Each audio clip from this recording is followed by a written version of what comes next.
Bonjour à tous, bienvenue au webinaire sur l'agilité des startups accessibles aux grands comptes grâce au no-code. Donc, c'est un webinaire sur le monde du no-code, essentiellement. On va parler de tout ça. Donc, seront aux commandes de ce webinaire. Alors, je me suis peut-être mis là en premier. Excusez-moi pour ça.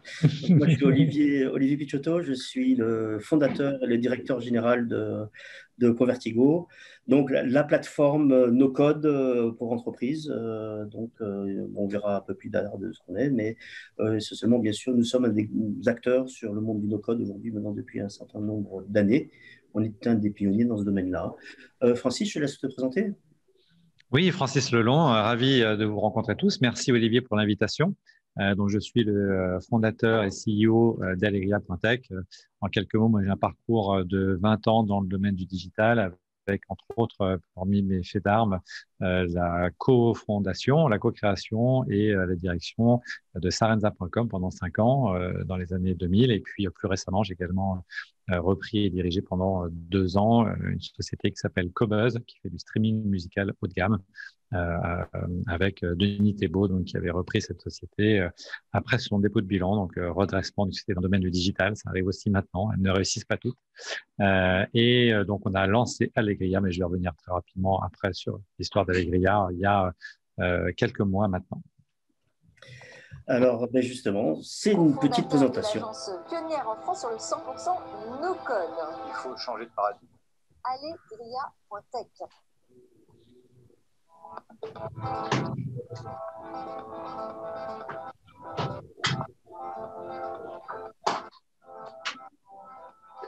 Pour la première fois, des non-développeurs peuvent vraiment faire des applications. C'est un game changer. La conception d'empowerment, pour donner le pouvoir à personnes qui ne sont pas techniques. Vous faites des applications digitales sans savoir écrire une ligne de code 4 à 5 fois plus vite, 4 à 5 fois moins cher et 100% personnalisé. Permettre aux DAF, aux RH de créer leurs propres outils qui puissent les configurer comme ils veulent avec les données qu'ils veulent. Ça va leur permettre d'être beaucoup plus efficaces et de gagner en excellence opérationnelle. Moi non plus, je ne sais pas coder.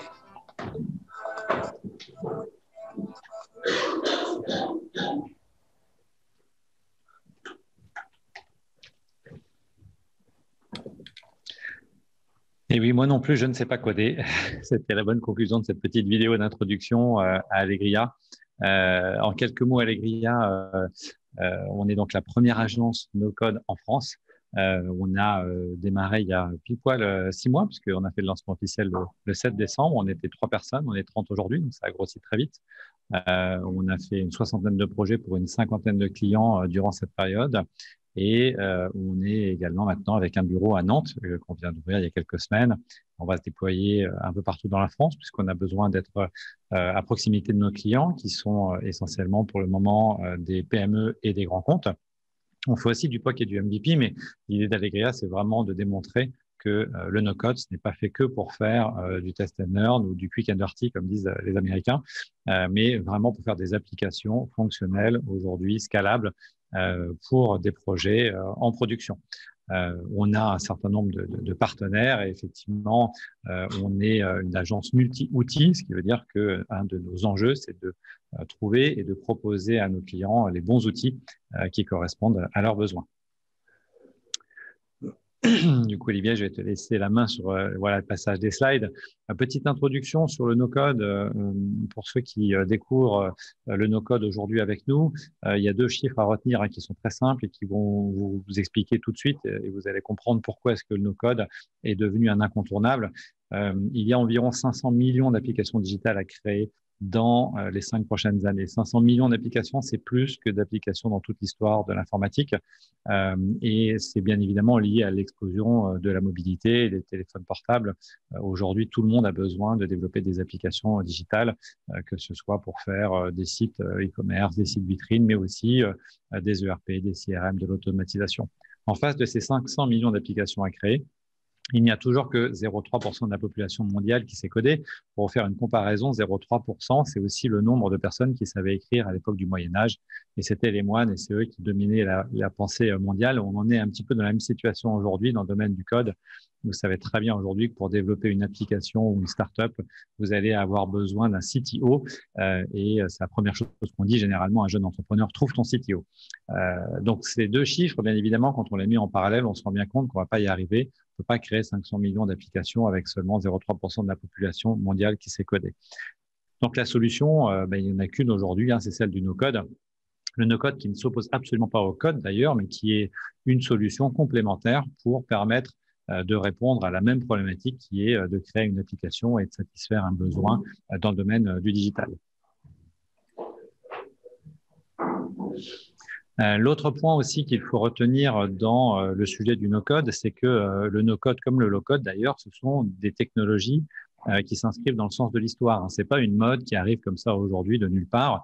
D'ailleurs, pour les plus anciens d'entre vous, vous vous souvenez sans doute d'un certain nombre d'outils qui existaient déjà dans les années 80. Je pense à Excel qui arrive en 85 sur Mac, Access ou d'autres outils un peu plus récents, type WordPress. Ce sont des outils qui s'inscrivent dans l'histoire de l'informatique avec toujours cette volonté de rendre de plus en plus accessibles les outils à un plus grand nombre. Sauf que force est de constater que toutes les évolutions qui ont eu lieu depuis les 50 dernières années, du binaire jusqu'au framework, voire même en partie le low-code, ce sont des évolutions qui se sont toujours adressées uniquement aux développeurs. Et pour la première fois, on a une évolution qui s'appelle le no-code, qui, elle, ne s'adresse pas simplement aux développeurs, mais à tout à chacun. C'est le fameux mouvement des citizen makers, la possibilité de réduire la fracture du digital entre ceux qui savent coder et ceux qui ne savent pas coder, pour donner à tout le monde la possibilité de créer son emploi, de créer son activité, de vendre sur Internet, sans avoir forcément à faire appel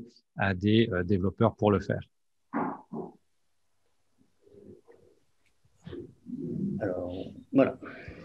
Ouais. Alors, le no-code aussi, en quelques chiffres, on tient à jour maintenant un baromètre tous les trimestres des investissements sur le marché du no-code.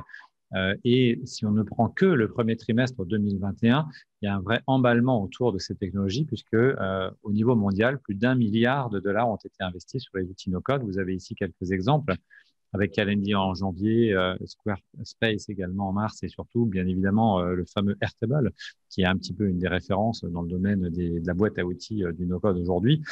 Toutes ces sociétés aujourd'hui lèvent beaucoup d'argent parce que ce mouvement, encore une fois, il s'inscrit dans le sens de l'histoire et il va permettre à des millions de personnes de pouvoir exister dans l'industrie du digital.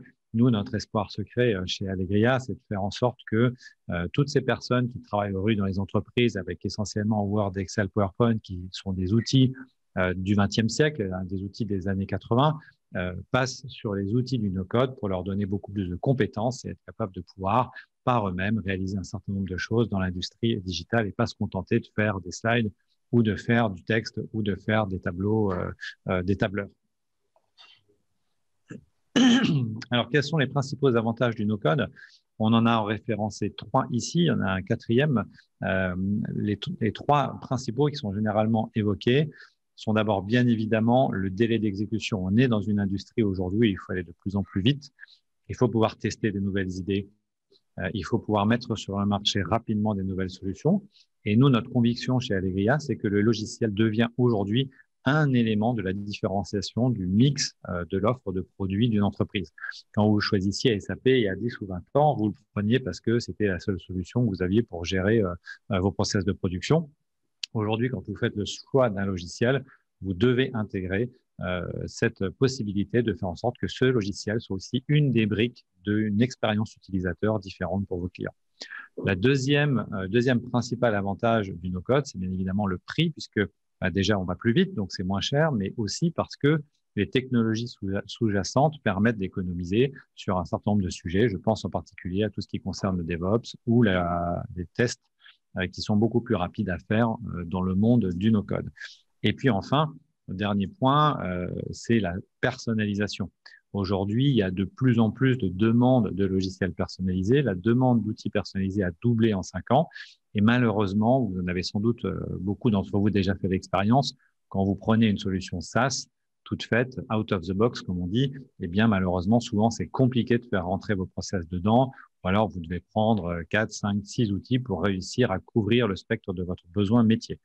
Et ça, c'est une vraie problématique aujourd'hui. Le no-code, ça permet très clairement quasiment au prix d'une solution SaaS, de faire du 100% personnalisé. Et puis enfin, il y a un quatrième avantage qui n'est pas sur ce slide, mais que vous avez bien évidemment tous déjà compris, c'est l'autonomie. Le fait de pouvoir ne pas être dépendant d'une agence, ne pas être dépendant de développeurs, de pouvoir donner la possibilité aux gens du métier de se former sur ces outils pour par eux-mêmes faire évoluer, modifier un outil digital sans avoir à chaque fois à repasser par la case investissement via une agence par exemple. Alors, il ne faut pas croire que le no-code, qui est issu des startups aujourd'hui, est resté dans le monde des startups. Notre enjeu chez Allegria, c'est d'expliquer aux PME, aux grosses PME et aux grands comptes que le no-code, c'est aussi fait pour eux, grâce d'abord à la maturité de ces outils, qui est devenue maintenant très importante.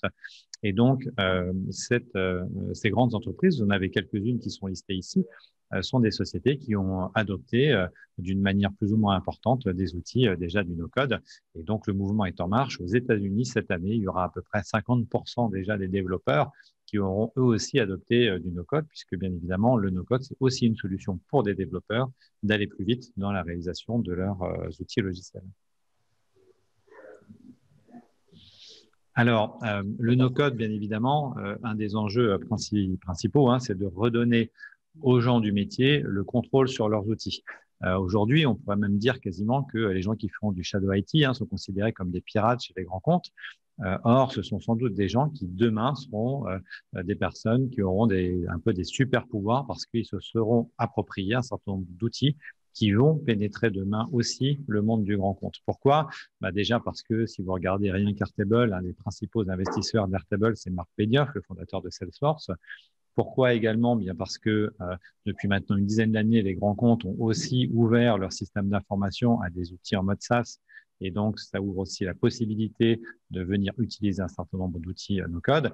Et puis parce que les acteurs du no-code aujourd'hui ont, pour un certain nombre d'entre eux, très clairement ciblé les grands comptes et sont en train de faire les investissements nécessaires pour, en particulier, passer les fourches codines des tests de sécurité qui sont généralement le principal écueil à une installation de ces outils chez les grands comptes. Tout ça est en marche et un certain nombre d'outils sont déjà disponibles pour des grands comptes. C'est le cas bien évidemment de Convertigo et de quelques autres aujourd'hui sur le marché.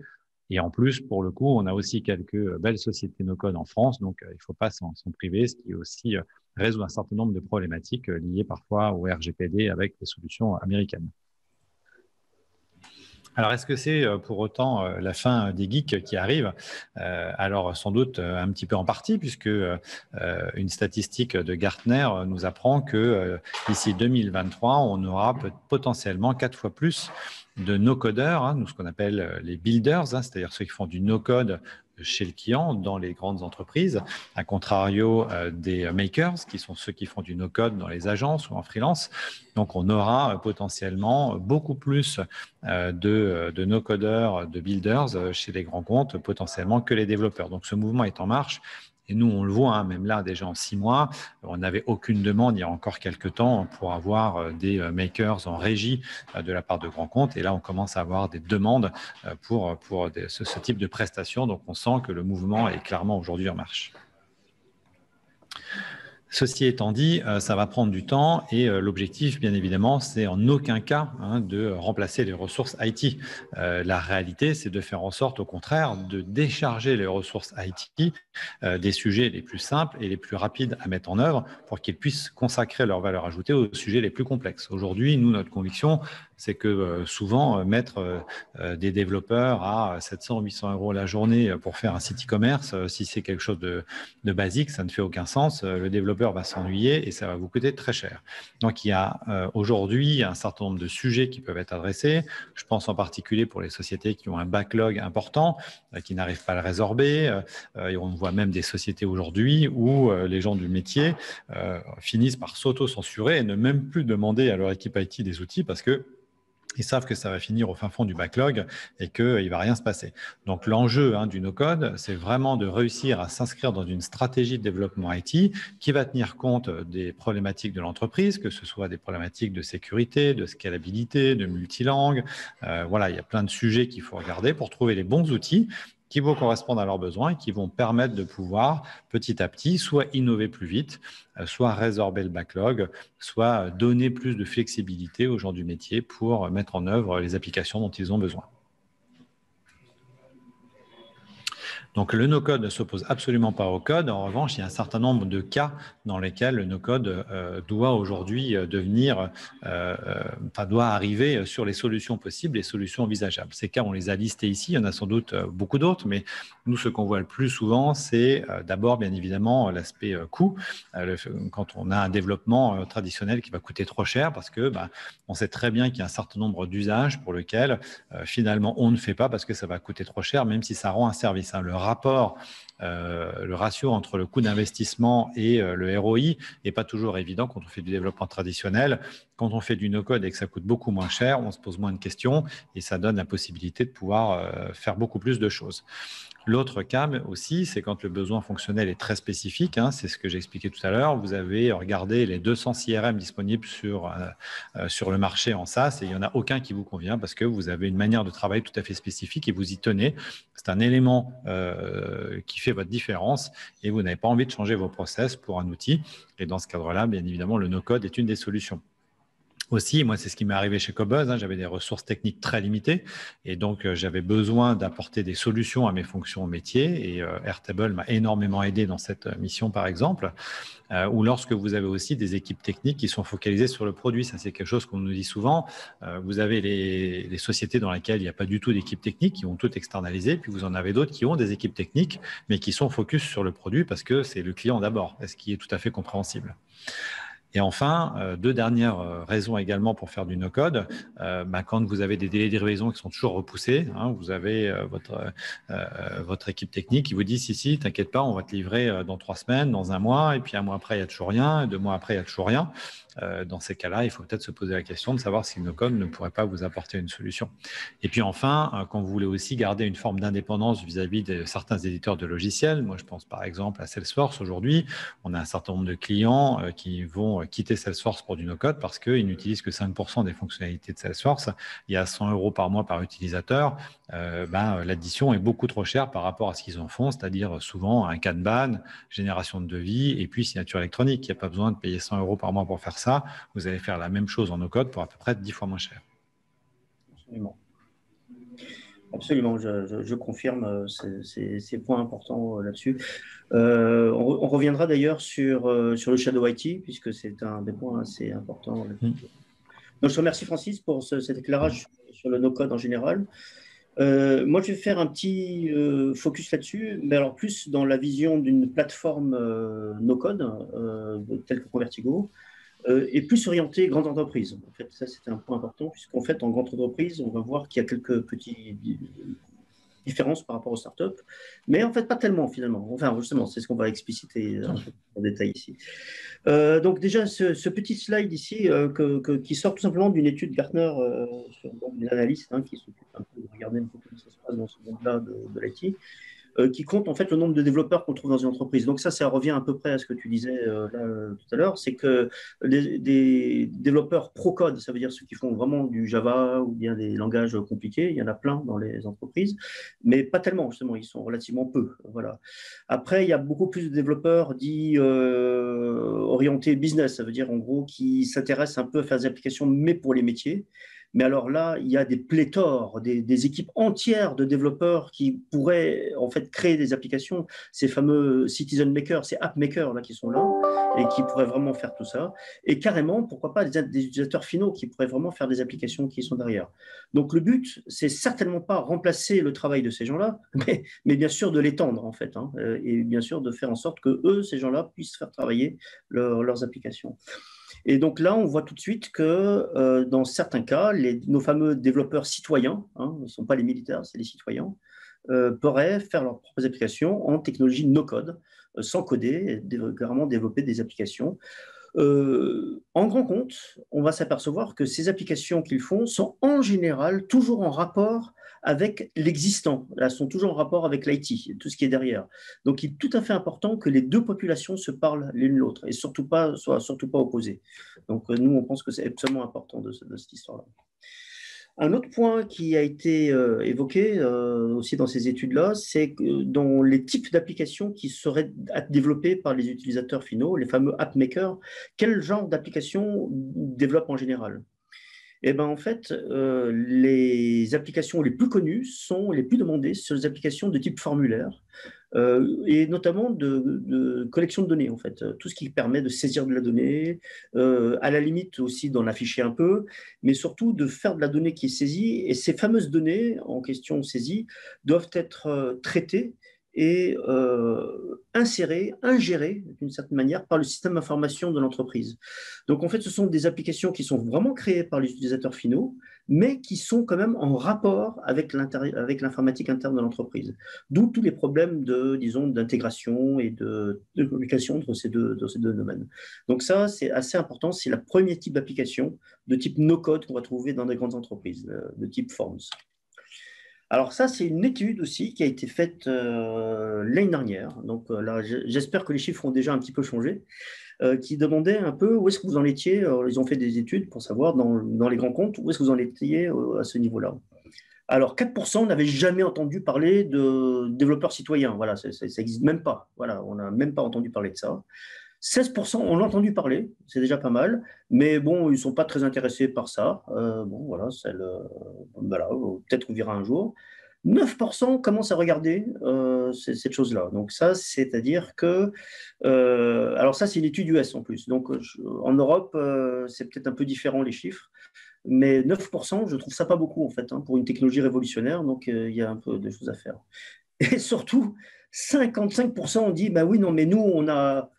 ne vous inquiétez pas, hein. Nous, on a tout ce qu'il faut. Hein. On a fait des API dans nos systèmes d'information. On a exposé des API et puis finalement, c'est aux gens de développer des choses sur nos API. Bon, ben, c'est pas la bonne solution. Hein. C'est pas comme ça qu'on va y arriver. Hein. Si vous demandez à des gens de développer des trucs sur des API, vous attendez vos applis encore pendant un bout de temps. Et donc, il y a 55% de gens qui sont encore à penser ce genre de choses-là. Donc, il est évident que c'est ce vide-là qui va être comblé extrêmement rapidement parce que plus personne ne peut attendre une application 6 mois, 8 mois, 9 mois ou même 2-3 ans. Je veux dire, quand l'application elle est sortie, vous n'en avez plus besoin, en fait, c'est terminé. Le marché a changé, c'est plus la peine de voir l'application, en fait. Hein. Et donc, c'est vraiment ce point-là. Alors, les bons élèves, il y a quand même 16% qui ont déjà aujourd'hui, dans les entreprises, commencé à mettre en place des solutions de type no-code dans les entreprises. Bon, Francis en en a parlé tout à l'heure, donc, et on voit une accélération très nette hein, aujourd'hui de ce domaine-là. Donc voilà, donc tous ceux qui travaillent en grand compte, en entreprise ou disons en agence digitale pour ces grandes entreprises, je veux dire, il y a un énorme point à regarder ici et je trouve que c'est vraiment tout à fait intéressant comme étude. Alors, c'est un autre point aussi, on en parlait tout à l'heure, c'est le fameux Shadow IT en fait. Le Shadow IT, c'est l'horreur en fait. C'est ce que tous les DSI redoutent dans une entreprise. C'est quoi? Ce sont des gens qui ont fait des applications. En général, ils ont fait ça sous Excel ou parfois sous Access, même ça arrive, ou sur des outils comme ça. Et des applications non maintenables, non sécurisées, avec des datas où on ne sait pas où elles sont stockées.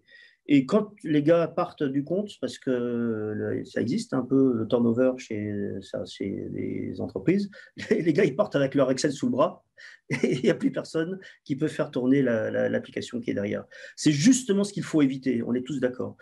Ben justement, le no-code, ça permet de résoudre ça. Parce qu'en fait, ce qui va se passer, c'est que oui, on va continuer à faire que les gens fabriquent les applications, mais dans un cadre sécurisé, contrôlé par la DSI, avec la sécurité qui va bien, où on sait où les données sont stockées, où on sait les processus de gestion de ces données, ainsi de suite. Et ça change tout, en fait. Et ça fait qu'on retrouve vraiment l'intérêt de donner le pouvoir à nos app makers, en fait. Hein. Donc ça, c'est un point important du no-code. Et toutes les DSI, en fait, qui commencent à mettre en place des outils de ce type-là pour leurs employés, mais en fait, augmentent leur image de marque. En fait, tout à coup, ils commencent à ne plus être les gens qui sont dans leur tour d'ivoire, vous voyez, dès qu'on leur demande un truc, ah, je peux pas, j'ai pas le temps, ça va jamais marcher, on veut pas pour la sécurité, c'est interdit, voilà, c'est des gens pas sympathiques. Tout à coup, ils deviennent des gens sympathiques. C'est des gens qui ouvrent, qui sont là pour leurs clients, en fait. faut pas oublier, c'est les métiers, les clients des entreprises. C'est eux qui ont besoin d'informatique. Le DSI, elle est là pour traiter ces gens-là. Il y a beaucoup de DSI qui commencent à comprendre ça. D'ailleurs, c'est pour ça qu'on a nommé les fameux CDO, toutes ces Chief Digital Officer, tous ces gens-là, on commence à voir que la technique pure est au service des métiers et certainement pas à leur service à eux seulement, quoi. Donc ça, c'est un point extrêmement important, bien sûr. Alors, du no-code. Alors oui, bien sûr, du no-code. Tout le monde est d'accord que c'est très, très bien le no-code, mais pas n'importe quel. En fait, dans une entreprise, on va avoir des petits problèmes à régler qui sont un peu différents dans une startup. La première question qu'on va se poser, c'est est-ce que ces outils no-code sont intégrables au système d'information ou carrément hors sol? Alors, ça, c'est très important. Si je fais des applications hors sol, c'est bien. Je vais faire quoi? Un POC, un MVP? Je vais montrer ça à mes chefs. Ils disent c'est bien. Ah oui, ben, comment on fait pour aller en production? Il faut développer. Ah ben non, mais on a tout raté là. S'il faut jeter le POC et redévelopper tout, ce n'est pas une bonne solution. Au contraire, si j'ai pu faire un MVP et je dis mais moi je pars en prod demain là, c'est bon, il n'y a qu'à Faucon. Hein. Voilà, c'est fini, on peut faire. Ah ben ça change tout. Tout à coup, notre no-code est vraiment utile en grand compte. Donc, il faut du no-code intégrable au SI. Ça, c'est très important. Alors, est-ce que ce no-code, il est dans le cloud seulement? Beaucoup d'outils sont que dans le cloud. C'est normal, c'est pratique. Certaines entreprises, c'est pas bon, ça marche pas, vous voyez. Pour faire par exemple, les applications pour Dassault Aviation, vous voyez, c'est pas la meilleure idée que ça soit dans le cloud. Ils sont pas tout à fait d'accord, par exemple. Vous voyez. Ou bien dans certains sites nucléaires d'EDF, c'est pas forcément une bonne idée non plus. Okay. Donc, il est important, dans certains cas, de choisir des technologies no-code qui puissent être en fait ou dans le cloud ou bien sûr installées localement dans les data centers des entreprises. Donc, certains outils no-code peuvent faire ça, bien sûr. Alors, ça aussi, c'est un point important. Donc, la souveraineté des données, bien sûr. Est-ce que les données sont en France ou chez Biden.com ou bien USA.com? Voilà, donc ça, c'est un point important. Oui, beaucoup d'outils, disons plutôt orientés start-up, orientés un peu petite entreprise. Vous n'avez pas le choix, en fait. Hein. C'est eux qui décident où est la donnée et impossibilité de mettre des données stratégiques dans ces genres de choses-là. Il y a le Cloud Act qui est derrière, il y a quand même le Patriot Act aussi qui est derrière. Bon, voilà. Donc, il faut bien choisir les outils qui peuvent être utilisés sur des clouds souverains en France. Il y en a certains qui peuvent faire ça, bien sûr. Alors aussi, ça c'est un autre point, c'est la réversibilité. C'est est-ce que la technologie des propriétaires est ouverte? Vous avez investi dans une application no-code, vous êtes très content, c'est très bien, ça marche. Et puis la technologie qui est derrière, la plateforme, ma foi, elle change de politique. Voilà, tout à coup, elle dit, ah bah oui, mais maintenant mes licences, c'est 4 fois plus cher.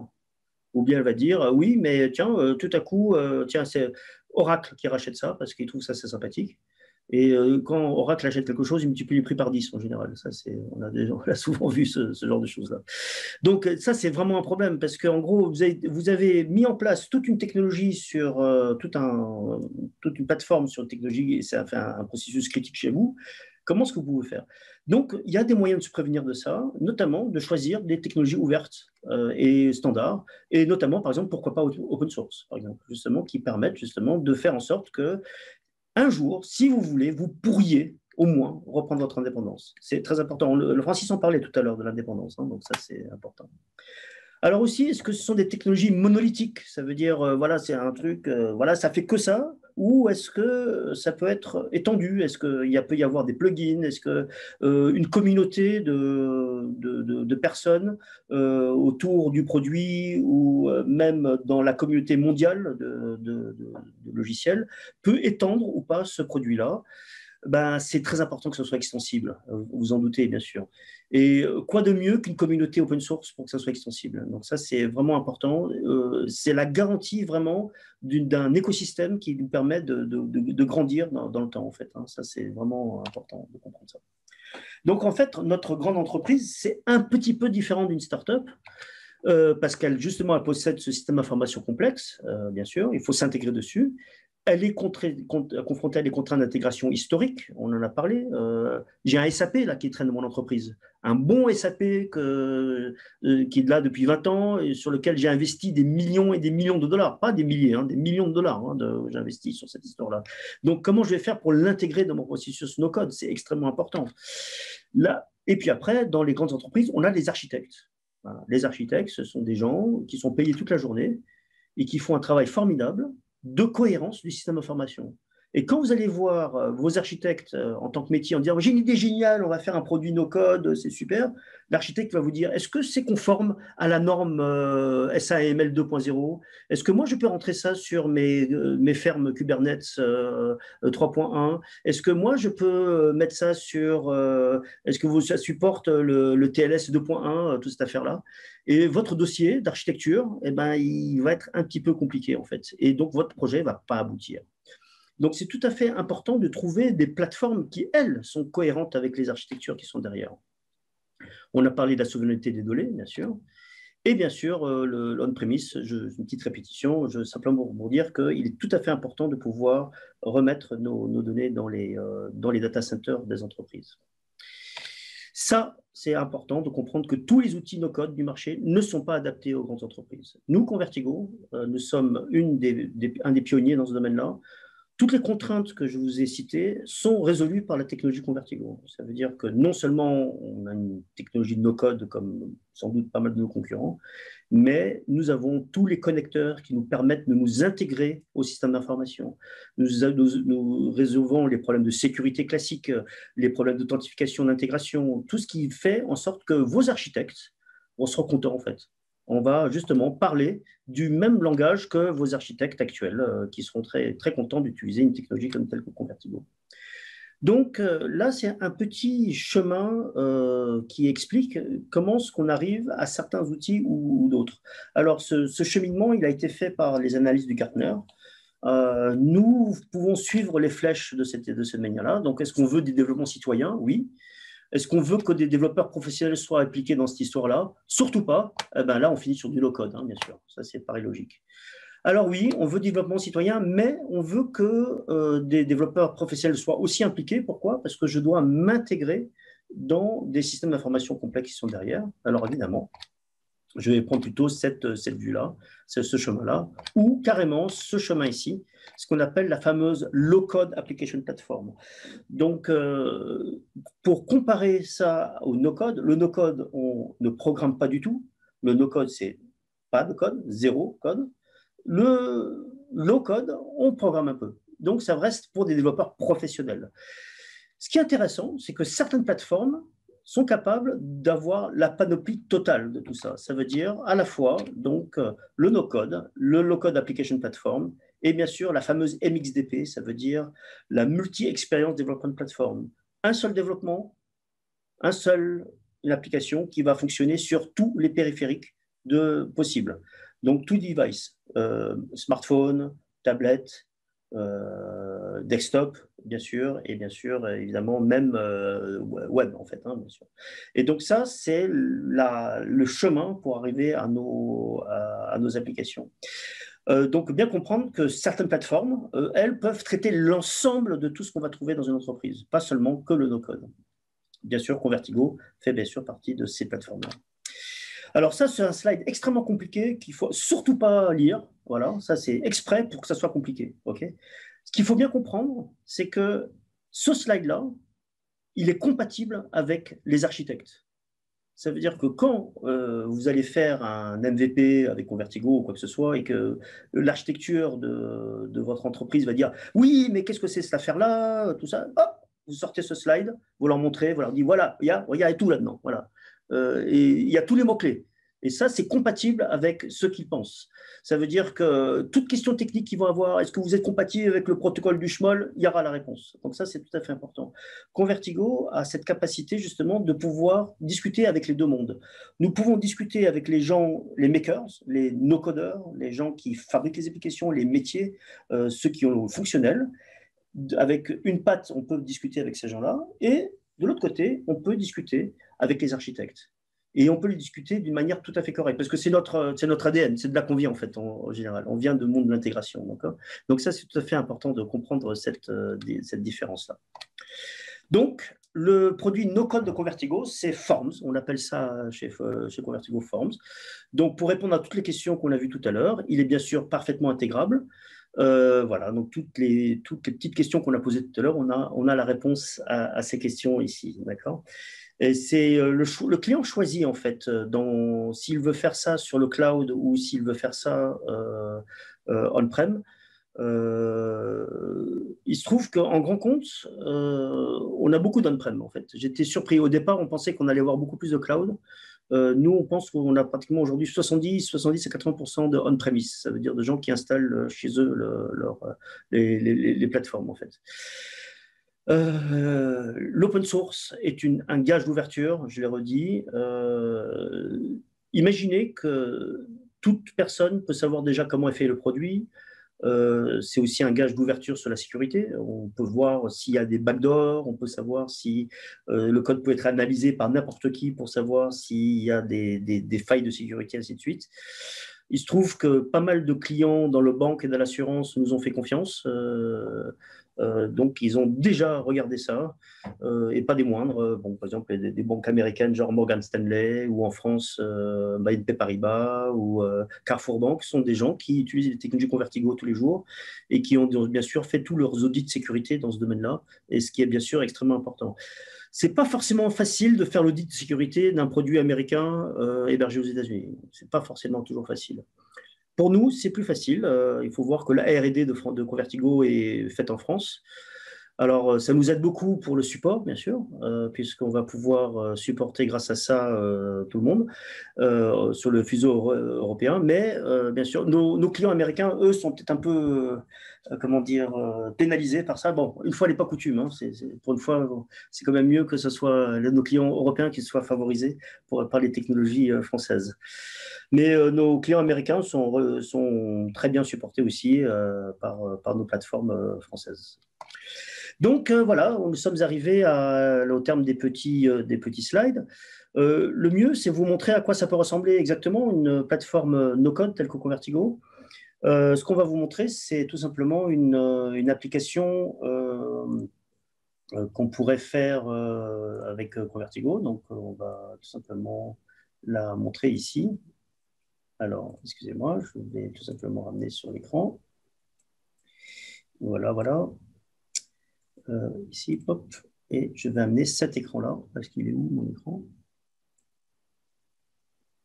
Voilà, excusez-moi, c'est ici. Et voilà. Voici un environnement Convertigo Forms qui vous permettrait de faire des applications extrêmement simples, sans coder. Alors, on en a déjà quelques-unes qui ont été faites ici, bien sûr. Je vous propose d'en faire une devant vous, très simple. Hein. Donc, on va faire démo webinar. Voilà. Donc, on va faire notre application. Elle est relativement simple. On va simplement définir une petite description de notre application. Ceci est une démo. Voilà, on va peut-être centrer notre application et on va mettre une petite image, par exemple, d'illustration de cette affaire-là. Voilà, je mets par exemple le petit puzzle là qui est mignon. Voilà, et donc ce petit puzzle-là, on va changer sa taille. On va le faire vraiment beaucoup plus petit, 200 pixels. Voilà, donc ça va être beaucoup plus simple. Hein. Voilà. Donc ça, c'est fait. Donc voilà, j'ai fait ma première petite section. Ça ne m'empêche pas de rajouter des champs, tels que ici, une petite question, par exemple, votre nom. On va rajouter ici votre prénom.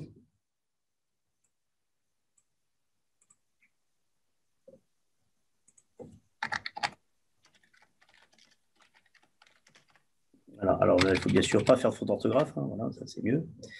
Voilà, donc ça c'est très bien. Pourquoi pas rajouter par exemple une caméra pour prendre une photo? Pourquoi pas rajouter un élément de signature pour signer par exemple un formulaire que j'ai pu faire? Pourquoi pas rajouter un scanner de barcode? Voilà, donc de genre d'outils que je vais pouvoir rajouter à tout moment. Et à tout moment, je vais pouvoir visualiser mon application Elle ressemblera peut-être à ceci. Elle est un peu tristounette. On va lui rajouter un petit fond d'écran mignon. Donc, par exemple, allez, on est plutôt dans le monde. Voilà, c'est joli, c'est vert. On est dans le monde green. Voilà, donc ça, c'est une petite application qui a été faite. Voilà, elle n'est pas très compliquée. À tout moment, je vais donc pouvoir la publier. Donc, si je publie mon application, elle sera ici. Je vais lui donner aussi une petite icône pour l'illustrer. Pourquoi pas l'icône no code qui est ici et importer. Et on va faire des mots. On va choisir un texte de fond. Et donc, nous allons générer notre application mobile qui va automatiquement être ici fabriquée devant nos yeux, donc être directement en train d'être fabriquée de cette manière-là. Donc tout ça, c'est pour montrer que pour faire une application, c'est pas bien sorcier. Là, il s'agit d'une application relativement simple qui contient quelques champs de saisie. On va pouvoir aller à des applications beaucoup plus complexes, bien sûr, et beaucoup plus qui vont surtout permettre d'accéder à des applications et des données qui sont derrière. Je vais vous donner l'exemple d'une application cliente qui est faite de cette manière-là. Alors, pour information, cette application-là, elle est publique et vous pouvez déjà l'utiliser vous-même. Donc, si vous avez des téléphones comme le mien, vous pourrez, par exemple, scanner le QR code qui est ici. Donc, moi, je le fais devant vous. Voilà, browse. Et vous allez pouvoir donc scanner cette application-là. Je crois que j'ai fait une petite bêtise, c'est que j'ai demandé l'authentification. Excusez-moi. Je vais enlever l'authentification pour que je puisse être beaucoup plus... voilà, donc ça sera... Voilà, donc il va refaire l'application. Vous pouvez scanner ce code-là vous-même et donc vous allez avoir votre application. On attend que ça se termine. Okay. Pendant ce temps-là, nous allons par exemple voir l'application d'un de nos clients, qui est par exemple l'application qui est ici. Je vais vous montrer ça sur un de nos téléphones. Alors là, vous voyez directement mon mobile, directement, voilà, donc j'ai rien à cacher, hein, voilà, donc avec toutes mes applications. Et je vais trouver ici l'application qui m'intéresse. Alors, on va se signer à cette application. Donc, on va lui trouver un compte. Voilà. Et donc, ça, c'est une application qui est faite pour, par exemple, tous les mainteneurs dans les gares qui doivent simplement retrouver des équipements pour corriger, pour réparer des équipements dans des gares. Donc, je vais, par exemple, faire autour de moi, là. Donc là, on va utiliser, par exemple, le GPS de mon téléphone qui dit que je suis 42 avenue du Maine. Je confirme. Je suis 42 Venir parce que je me trouve physiquement dans la gare Montparnasse. Ça, je peux vous garantir, c'est tout à fait vrai. Et donc là, je vais choisir donc il m'a retrouvé les deux gares qui m'intéressent ici, la gare de Paris-Montparnasse. Alors ça, c'est une méthode, ou bien on va pouvoir ici rechercher par critères. Je vais chercher des ascenseurs qui se trouveraient, par exemple, à l'aéroport CDG1 maintenu par Thyssen. Et donc là, voilà, donc ça, c'est le genre d'application. Tiens, je vois qu'il y en a un qui est vert et l'autre qui est un petit peu orange. Ça veut dire qu'en fait, cette application-là, il y a bien une panne sur cet ascenseur. Si j'ouvre un détail, ah bah tiens, effectivement, je vois qu'ici, j'ai bien une panne en cours sur l'ascenseur. Je vais pouvoir modifier la panne, aller un peu plus loin, vérifier tiens, que la date d'heure, je démarre mon travail ici. À 14h14, il faut que je finisse un peu après 14h14, parce que sinon, ce n'est pas logique, les heures ne sont pas cohérentes. Donc, si je mets 14h15, voilà, tout à coup, le champ rouge s'est éliminé. Donc, bien sûr, je vais mettre ici mon nom. Et je vais checker, je vais dire que le travail est terminé, et je signe pour dire que j'ai bien terminé mon travail. Et voilà, ça, c'est voilà, une application, un processus qui peut être entièrement fait en no-code. Alors, la bonne nouvelle de tout ça, c'est que c'est très bien de faire une application en no-code comme ça, mais là où c'est très important, c'est que tout ce que je viens de faire va être intégré dans la GMAO directe du client. Ça veut dire qu'en gros, les données que j'ai mises ici vont finir par aller sur le système central de maintenance de la gare. Ce qui change énormément parce que, évidemment, ce n'est plus une application hors sol, c'est une application qui a été intégrée au système d'information qui est derrière. Ce qui, bien sûr, change tout par rapport à des applications no-code classiques, bien sûr. Donc, c'est ce point-là qui était extrêmement important de montrer. Donc, nous sommes arrivés à terme des démonstrations qu'on voulait faire et de ce qu'on pouvait montrer ici. Donc, on va activer la séquence la séance de questions-réponses. Et donc, on vous attend pour vos questions et vos réponses. Francis et moi, on sera ravis d'y répondre. Vous avez ici les 2 QR codes, si vous voulez plus d'enseignements, bien sûr, dans les 2 cas, hein, bien sûr. Voilà. Donc, je crois qu'il y a un petit outil de questions-réponses en bas, hein, pour ceux qui sont connectés. Vous avez Q&R, vous avez juste à cliquer dessus pour poser vos questions. Tapez directement vos questions pour qu'on puisse y répondre si vous en avez. Ça sera avec grand plaisir. Donc, n'hésitez pas.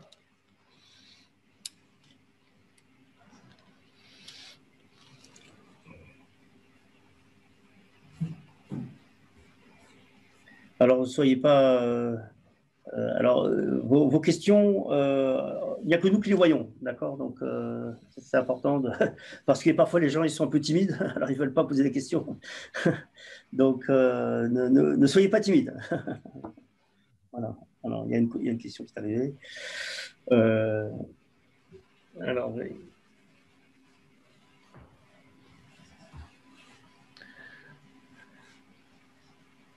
Alors, il y a une question sur quelle est la durée moyenne de développement d'une application d'un produit digital chez Allegria.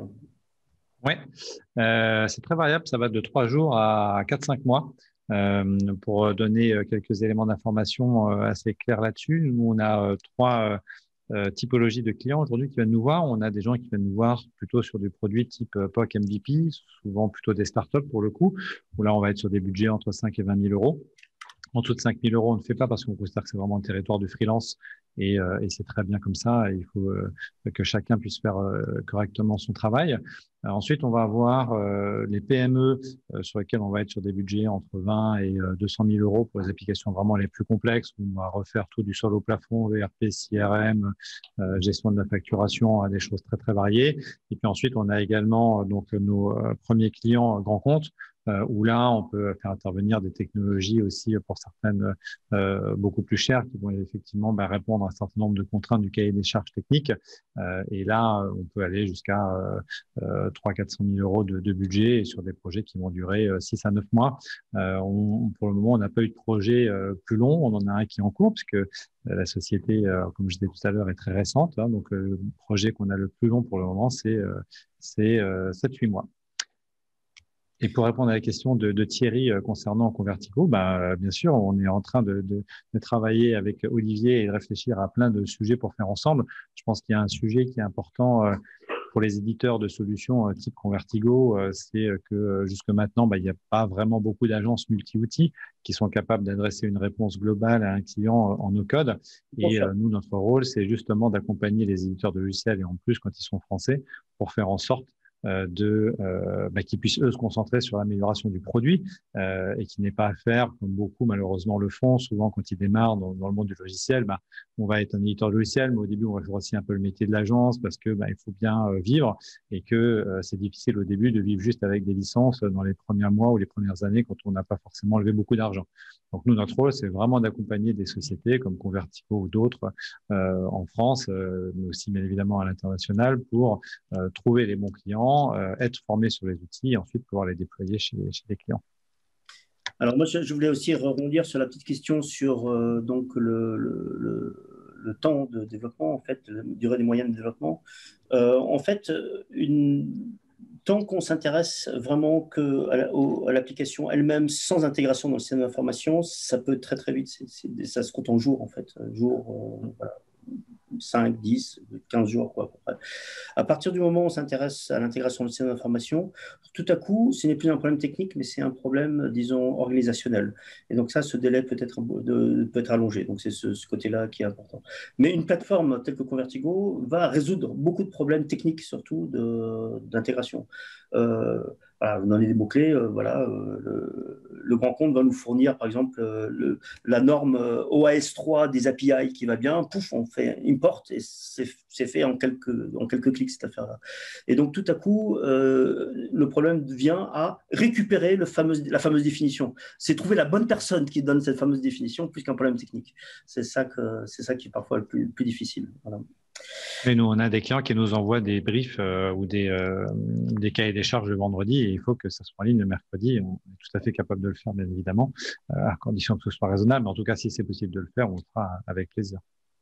Alors, nous avons une question sur il était important de choisir des solutions no code ouvertes. Oui, alors, donc oui, ben, nous, on pense ça d'une certaine manière. Alors, on n'est pas les seuls, puisque justement, un petit article sur le Gartner qui va sortir dans ce domaine-là. Alors, comment on peut garantir qu'une solution est ouverte? Ben, pour moi, ben, ça, c'est encore une fois un peu personnel, hein, mais la seule solution pour garantir ça, c'est l'open source, en fait. Hein. Je veux dire, on n'a rien à cacher. Le code source de Convertigo est disponible sur GitHub. On vous donnera le lien directement. Vous voyez, c'est tout là, tout ouvert. Vous voyez exactement ce qui va derrière, comment c'est fait, pourquoi c'est fait. Vous voyez les bugs aussi. Hein, il y en a. Et surtout, vous voyez qu'ils sont corrigés aussi. Ça, c'est très important. Et ça, c'est la garantie, en fait. Comment est-ce qu'on peut imaginer qu'on puisse mettre des processus stratégiques d'entreprise sur des solutions on ne sait pas finalement comment c'est ouvert ou pas, quoi. Moi, c'est un problème qui a toujours… on appelle ça le vendor lock-in, en fait. Et nous pensons que la garantie du vendor lock-in, c'est bien l'open source. Ouais, pour compléter peut-être aussi ce que vient de dire Olivier, et parce que le monde n'est malheureusement pas fait que de solutions open source. Pour ceux qui choisissent de ne pas être dans le monde de l'open source pour leurs propres raisons, l'élément clé qu'il faut que vous ayez dans les contrats, c'est cette fameuse clause de réversibilité qui dit que grosso modo, si la boîte venait à déposer le bilan, elle vous garantit l'accessibilité à tout son code. Donc c'est la manière principale et aujourd'hui, vous ne pouvez pas, pour rejoindre ce que disait Olivier, contractualiser avec une solution qui ne vous donne pas cette possibilité. Ça peut être potentiellement relativement risqué. Donc, mais aujourd'hui, on va dire que les opérateurs sérieux soit vont vous garantir cela parce qu'ils s'appellent Salesforce et que Salesforce ne va pas disparaître demain, soit par cette clause de réversibilité qui fait que vous avez quand même cette garantie de pouvoir accéder au code source en cas de problème. Voilà. Sauf s'il est déjà ouvert. Pas besoin de garantie puisqu'il est déjà ouvert. Voilà, là, s'il est déjà ouvert. C'est ce que je disais, pour ceux qui ne sont pas dans l'open source, pour les autres, ce qui est quand même la majorité, malheureusement, c'est la solution qu'il faut mettre en place. Il y a une petite question, alors je ne vais pas pouvoir aller jusqu'au bout des démos, donc on peut faire une collection avec une base de données et enregistrement, comment stocker le mot de passe de la base de données avec le chiffrement, voilà, bon ça c'est bien sûr des questions tout à fait intéressantes. Je ne peux pas vous montrer ça dans le temps, mais ce que je peux vous montrer par exemple c'est à quoi ressemble une source de données en fait dans Forms. Ici on va choisir ce qu'on appelle une source de données et vous avez ici vos sources de données qui sont diverses et variées, notamment voilà, la source de données qui correspond à la liste des employés de l'entreprise, par exemple. Ça, c'est une source de données qui a été cherchée dans une base de données avec l'encryption du mot de passe et tout ce qui va bien. L'utilisateur no-code, lui, il n'a qu'à choisir la source de données, d'accord ? C'est pas lui qui peut mettre le mot de passe avec l'encryption et tout ça. Bien sûr, c'est hors de question qu'on lui mette cette complexité-là. Mais j'espère que vous voyez bien mon écran. Hein. Francis, on voit bien mon écran, oui ? Oui, pas de souci. Donc là, c'est bien cette chose-là qui est là. Donc quand on va bien sûr faire fonctionner mon application, j'aurai bien ici mon application avec la source des employés de mon entreprise qui est ici, qui va directement arriver. Donc ça, c'est un point important. Comment on crée cette source de données, ainsi de suite, c'est des menus un peu plus compliqués qui sont derrière, qui sont d'ailleurs, dans notre opinion, déterminés pour la DSI. C'est la DSI qui décide quelles sont les sources de données qu'elle veut exposer à ses utilisateurs de code. C'est pas n'importe qui peut aller chercher dans n'importe quelle base dans l'entreprise. Justement, non, on ne veut pas faire ça. Et ça, c'est l'importance de Convertigo, c'est la séparation des rôles. Des gens qui préparent ce qu'on appelle les sources de données et des gens qui les utilisent. J'espère que ça répond à votre question, Fabrice. On a encore pas mal de questions, du coup, on va essayer d'être très rapidement dans le temps qui nous reste. Pensez-vous qu'il est possible de développer tout type d'application en no-code? Imaginons que nous souhaiterions développer Waze, pourrions-nous le faire avec les outils no-code? La réponse est oui et non. Oui, c'est-à-dire dans le sens que les innovations de métier ou les besoins de métier, aujourd'hui, on peut quasiment tout couvrir en no-code. Vous avez même des solutions aujourd'hui, blockchain en no-code, deep learning en no-code, QA en no-code. Donc, il y a vraiment beaucoup de choses aujourd'hui disponibles sur le marché.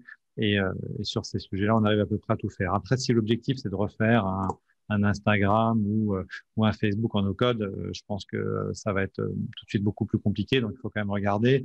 Je dirais qu'il y a un certain nombre d'éléments aussi souvent techniques qui peuvent faire le choix entre le code et le no-code. Et d'ailleurs, nous, comme tout à l'heure, on nous pose pas l'un et l'autre. Ça nous arrive dans certains projets de faire 10-20% de code quand ça permet d'être plus efficace, d'aller plus vite. Mais si, par exemple, vous avez besoin de passer des ordres de bourse au milliardaire de 2 secondes, vous avez besoin d'un temps de latence extrêmement court, bien évidemment, le no-code, c'est pas la solution. Donc, il faut quand même tout le temps regarder un petit peu ces sujets-là. Mais on va dire que sur les sujets et les aspects, en tout cas métiers, généralement, il n'y a pas vraiment de limite. Alors, moi, je vais avoir une réponse encore plus précise là-dessus. La réponse, c'est avec Convertigo, oui, vous pouvez écrire Waze. Voilà, c'est très simple. Voilà, oui, voilà, très, très simple. La réponse est oui. Et si vous voulez faire Facebook, oui aussi. Voilà. Donc, ça, c'est très simple. Pourquoi? Parce que Convertigo allie, comme on l'a expliqué tout à l'heure, toute une partie no-code qui est au-dessus, mais aussi toute la partie low-code qui est derrière. Okay, entre parenthèses, le produit no-code de Convertigo est lui-même écrit en low-code Convertigo, entre parenthèses, pour ceux que ça intéresse derrière. Ce qui fait que la réponse à cette question est oui, avec une plateforme telle que Convertigo, vous pourriez écrire Waze. Voilà, c'est très simple. Et du coup, qui est du low-code et qui n'est pas du no-code. C'est vrai que alors, il y a une partie low-code. C'est pour ça que j'ai fait. Bien sûr. Voilà, exactement. Question d'Alexandre. Bonjour et merci pour votre présentation. Pour vous, dans le futur 5-10 ans, le no-code s'arrêtera aux usages des non-développeurs où il y aura un avenir plus large. Oui, il y aura bien évidemment un avenir plus large. Et déjà aujourd'hui, ça ne s'arrête pas aux non-développeurs puisque le no-code, comme on le disait, est de plus en plus utilisé par les codeurs. Et la preuve, c'est ce que vient de dire Olivier avec des plateformes aussi low-code. Donc aujourd'hui, c'est beaucoup plus large. Nous, on voit dans les gens qui se forment aujourd'hui au no-code des gens qui arrivent d'horizons très différents. Ils peuvent arriver, peuvent être des anciens devs, c'est pas des gens qui viennent du design, de l'UX, de l'UI, du product. Donc des gens vraiment aux histoires très très variées. Ma conviction personnelle, c'est que si on se projette un peu plus loin à 15-20 ans, ça sera sans doute l'IA qui remplacera le no-code, puisque bon, si on arrive à développer des IA fortes ou presque fortes, en tout cas, vous n'aurez plus qu'à dire à votre ordinateur, fais-moi un CRM qui fait ça et vous le fera tout seul. Mais on n'en est pas encore là, on a quelques années devant nous avant d'y arriver. Et en ce qui concerne les études de Gartner, c'est effectivement la plus importante aujourd'hui sur le sujet du no-code, du low-code. On est en train de faire notre propre étude qui devrait sortir en décembre. Donc, stay tuned pour l'étude Allegria du no-code en France dans un premier temps. Sauf que le Gartner n'étude pas que, enfin, il étudie le monde européen aussi. Hein, faut pas croire. Même si oui, et pas que le low-code et le no-code, c'est des études américains. Il faut d'ailleurs savoir que certaines, voilà, c'est comme d'habitude, les technologies sont souvent issues de technologies européennes, mais sont souvent adoptées avant par les Américains. Voilà, c'est comme ça. C'est curieux, mais c'est comme ça. Ça veut dire que l'origine des technos, elles ne sont pas américaines, hein, rarement. Elles sont souvent européennes, mais comme par hasard, le taux d'adoption de choses pragmatiques, d'efficaces, et genre ça marche, et donc c'est très très bien, et on l'utilise. Et on gagne de l'argent et c'est efficace, ça se passe au début aux États-Unis. En Europe, on regarde ce qu'ils ont fait, on dit « Ah oui, mais sinon, c'est bien, et on fait aussi. » Mais les technos sont souvent d'origine européenne. Je crois qu'on a répondu à toutes les questions, Olivier. Ben oui, pour l'instant, voilà. Il reste 2 minutes. Il reste 2 minutes. La question de fin. Je ne la vois pas. Ah, si 2 questions viennent d'arriver. Ouais. Pouvez-vous montrer rapidement un exemple de low-code sur Convertigo? Ça, je pense que ça va être compliqué en 2 minutes. Alors là, je serais ravi. Donc, alors déjà, ce qu'on peut faire, c'est que donc, nous organisons des workshops tous les mercredis. Alors, il faut savoir que tous les mercredis, vers 16h, il y a des workshops où on montre tout ça, et justement sur ce genre de choses-là, bien sûr. Mais je peux vous donner des exemples d'applications low-code sur Convertigo. La prochaine fois que vous irez chez Darty, vous commandez votre machine à laver, regardez ce qui tourne sur la tablette du vendeur, puis ce sera ça. Voilà, vous verrez, c'est très simple. Ça, c'est fait entièrement en low-code Convertigo.